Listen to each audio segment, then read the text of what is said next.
Energy Metabolism Part 12. Ketone Body Metabolism. By now, you've all probably heard about the ketogenic diet. A ketogenic diet is a very low-carbohydrate, high-fat diet. This diet triggers the metabolic fasting state of the body. During longer fasting periods, fatty acids are broken down to ketone bodies in the liver and are readily available to other tissues.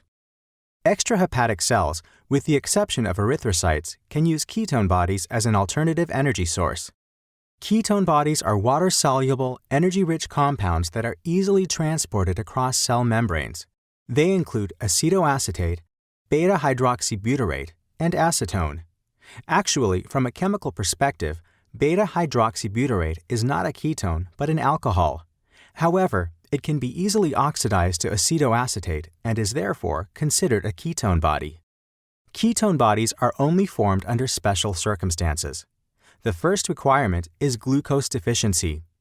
This can be a physiological state resulting from low glucose availability that affects the entire body, for example, due to fasting. Alternatively, this state can be due to a pathophysiological condition like diabetes mellitus, in which cellular glucose uptake is inhibited, causing intracellular glucose deficiency. In this case, to supply extrahepatic tissues that can't break down fatty acids, the liver switches to gluconeogenesis and the breakdown of fatty acids. For this breakdown, beta-oxidation splits fatty acids in the liver into acetyl-CoA. Usually, the acetyl-CoA is further metabolized in the citric acid cycle. Conversion of acetyl-CoA to ketone bodies in ketogenesis only starts when there's a relative deficiency of oxaloacetate in addition to low glucose levels.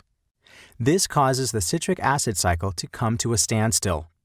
Two factors are responsible for this relative deficiency. Low glucose levels inhibit glycolysis, so almost no pyruvate is available for forming oxaloacetate. Also, fatty acid degradation results in the accumulation of acetyl-CoA. Therefore, the amount of acetyl-CoA far exceeds the amount of oxaloacetate available to the citric acid cycle.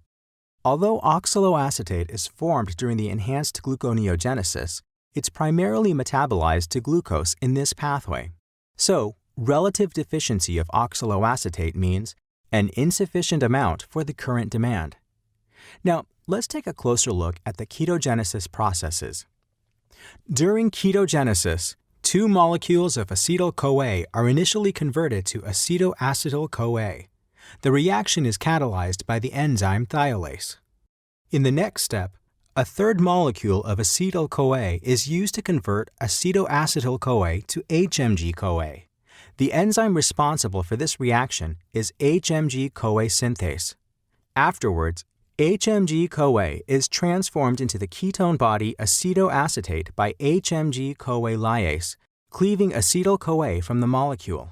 So to yield one molecule of acetoacetate, a total of two molecules of acetyl-CoA are required.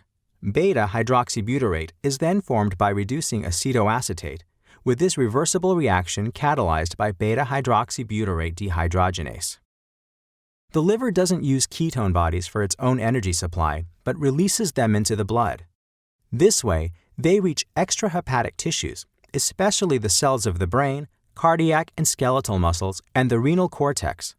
If a cell requires energy, it absorbs ketone bodies from the blood, which are then converted back into two molecules of acetyl-CoA during ketogenolysis. These molecules can enter the citric acid cycle as there is no oxaloacetate deficiency in extrahepatic tissues. This way, acetyl-CoA contributes to the generation of ATP in these cells.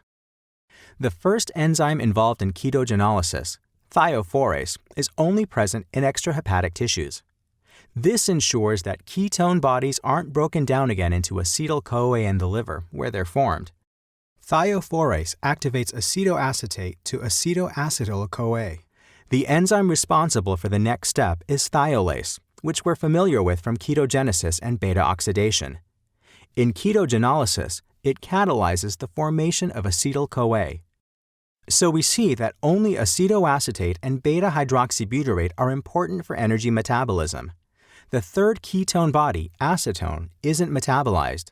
Like beta-hydroxybutyrate, acetone is formed from acetoacetate. though the decarboxylation reaction is spontaneous, or, in other words, not catalyzed by an enzyme. So, acetone is excreted as a metabolic end product in exhaled air. If larger amounts of acetone are produced, this can even be noticed by its distinct smell. Clinically, ketogenesis plays a role in, for example, type 1 diabetes mellitus. It can cause a dangerous condition through the following. Due to the intracellular deficiency of glucose, the concentration of ketone bodies in the blood increases, resulting in a drop in serum pH below 7.3. The drop is caused by acetoacetate and β-hydroxybutyrate, which both possess an acid group that cleaves its proton under physiological conditions.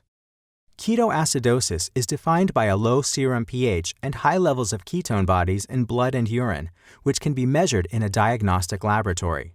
Furthermore, the fruity odor of acetone in the breath and Kussmaul breathing are hints of diabetic ketoacidosis.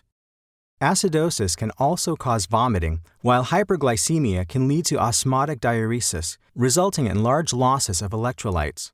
In severe cases, coma can occur. If you'd like further information on diabetic ketoacidosis, check out the article containing all the important information on its pathophysiology, diagnosis, and treatment. Let's sum up the most important aspects mentioned here on ketogenesis. The three ketone bodies are acetoacetate, β-hydroxybutyrate, and acetone. During ketogenesis, ketone bodies are formed from acetyl-CoA in the mitochondria of hepatocytes. Acetyl-CoA arises mainly from the breakdown of fatty acids. The liver doesn't metabolize ketone bodies, but produces them primarily for cells in the brain as well as skeletal and cardiac muscles. In ketogenolysis, ketone bodies are converted back into acetyl-CoA, which is fed into the citric acid cycle and used for ATP synthesis. The body has no use for acetone. It's excreted primarily via the lungs. Were you able to remember all the important aspects mentioned on ketone bodies? Let's see if you have in the quiz on the next slide.